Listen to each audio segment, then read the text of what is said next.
Let me ask you something. What if the next global conflict wasn't fought over land or oil or resources, but for control over your own mind? Well, today we're diving into exactly that. A new kind of warfare where the battlefield is the most private space you have, your own thoughts. It sounds like something pulled straight from science fiction, doesn't it? But based on the sources we've gone through, we have to ask a deeply disturbing question.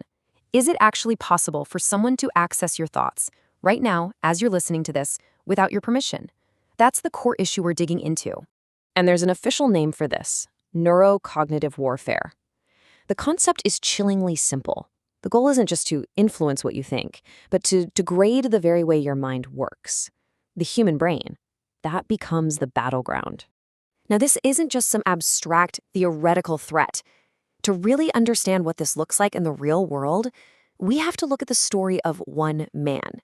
His name is James Walbert, and his incredible fight for justice, well, it set a legal precedent for the entire United States. He described this relentless, incredibly sophisticated campaign against him. And we're not just talking about physical stalking. He reported high-tech attacks using what he called microwave weapons. Just try to imagine living through something like that, day in and day out. So here's where his story becomes a total landmark.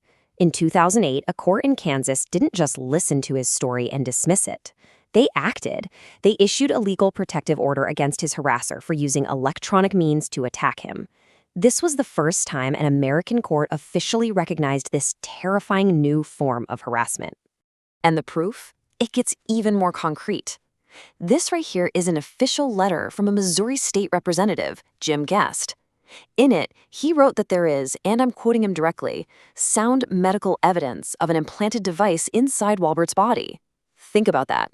We have an elected official citing medical experts confirming the physical evidence was really there. As absolutely shocking as James Walbert's case is, the evidence we've seen suggests he wasn't an isolated case. Not by a long shot. His story really opens the door to a much larger, more systemic problem, one that affects thousands of people who now call themselves targeted individuals. For instance, let's look at the testimony of Brian Cofrin. He's a whistleblower from SIS, which is a private security firm that actually works with some of the biggest tech companies out there. He came forward and alleged that his company was using advanced psychological warfare and surveillance, and was systematically targeting vulnerable people, like the homeless, right on the streets of Seattle. Cofrin's testimony, and others like it, points to this huge, tangled web. Whistleblowers describe a system where you've got private security contractors, DHS-funded fusion centers, federal law enforcement, and huge amounts of data from tech companies all intersecting. What they create is a massive surveillance network aimed squarely at ordinary citizens. But how is any of this even possible? I mean, it sounds like something from a spy movie. Let's actually look at the science behind it, and at the patents, many of which have been public knowledge for decades. Okay, so the key piece of the puzzle is something called the Frey effect, also known as the microwave auditory effect. And let me be clear, this is documented science. It's a real phenomenon where pulsed microwave energy can make you hear a sound that isn't coming through your ears at all. The sound is actually generated directly inside your head. This science is the basis for technology known as voice-to-skull. Here's how it works, broken down. Step 1, a transmitter aims pulsed microwaves at a person. Step 2, that energy causes tiny rapid heating in the brain tissue. And step 3, that rapid heating creates a pressure wave that your inner ear picks up and interprets as sound. It is literally a voice generated inside your own head. And please, don't think this is some new invention. It's not. Alan Frey first documented this effect way back in 1961. By 1973, the Walter Reed Army Institute had already successfully transmitted spoken words into a subject's head.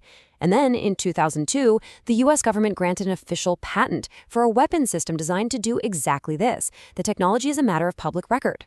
So, let's connect the dots. The technology is real. The legal precedent exists. What does this actually mean for you, for me, for all of us? This brings the whole fight back to the most personal territory there is, our own consciousness. The people who are reporting these horrifying experiences, the organized stalking, the electronic harassment, hearing voices, they aren't just faceless statistics. We're talking about thousands of normal, everyday people.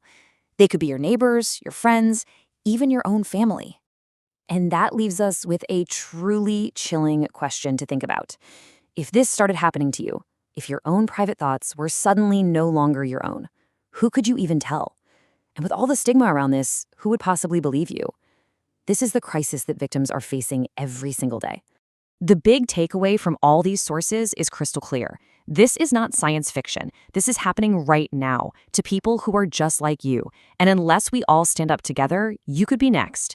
In this new kind of war, being silent isn't a defense, it's surrender.